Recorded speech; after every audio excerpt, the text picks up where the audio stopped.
अगर कुछ समझ नहीं आ रहा हो तो क्या किया जाए। नमस्कार दोस्तों, आपका स्वागत है एक और जिंदगी को बदलने वाली प्रेरक कहानी में। जिंदगी में अक्सर ऐसा होता है कि हम चाहे कितनी भी कोशिश कर लें, कहीं न कहीं हम उस मुकाम पर पहुंच जाते हैं जहां हमारे लिए आगे की सोचना या पीछे मुड़ना वाकई मुश्किल हो जाता है। हम चाहकर भी उस जगह पर खुद को कायम नहीं रख पाते हैं। हमारे पैर डगमगाने लगते हैं, मस्तिष्क काम करना बंद कर देता है और कहीं न कहीं हम टूटने लगते हैं। ऐसा तो हर किसी की जिंदगी में हुआ होगा। जिंदगी को समझना हर किसी के बस की बात नहीं है।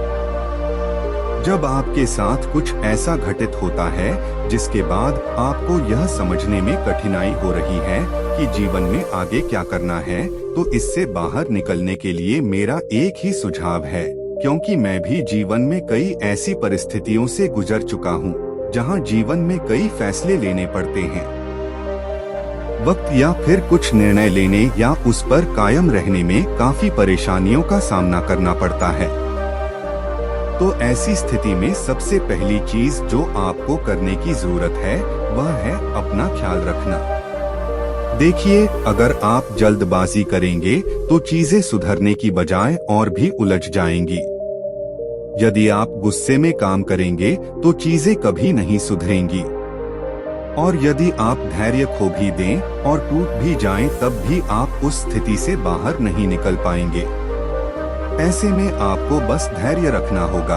भगवान ने हम सभी को इस धरती पर नियति के साथ भेजा है। आप जिस भी परिस्थिति से गुजर रहे हैं, हो सकता है कि उस समय वही चीज जरूरी हो।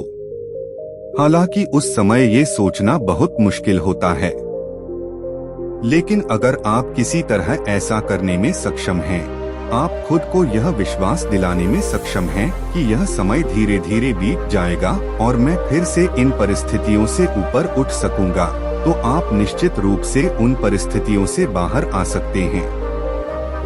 अगर आपको जिंदगी में कुछ भी समझ नहीं आ रहा है तो अपने भाग्य को उसी दिशा में चलने दीजिए, क्योंकि मुझे खुद इस बात का एहसास हुआ है कि जब भी मेरा कोई काम अटक जाता है, चाहे वह कितना ही जरूरी क्यों न हो, मैं कोशिश भी करूं तो कुछ समय के लिए भी वह काम कभी आगे नहीं बढ़ पाता। पहले मैं बहुत दुखी या विचलित महसूस करता था, लेकिन जब मुझे धीरे धीरे यह एहसास हुआ कि विचलित होने या न होने के बावजूद स्थिति में कोई बदलाव नहीं हुआ है, तो क्यों न धैर्यपूर्वक उस स्थिति के बीतने का इंतजार किया जाए, क्योंकि जीवन के हर पन्ने को समझ पाना हमारे लिए संभव नहीं है। तो फिर ये जरूरी हो जाता है कि कभी कभी जिंदगी को समझने से बेहतर उसे जीना है। जरूरी नहीं कि जिंदगी हमेशा अच्छी हो, कभी कभी हमें उन परिस्थितियों का सामना करना पड़ता है जिनमें हमारी असली ताकत की पहचान होती है।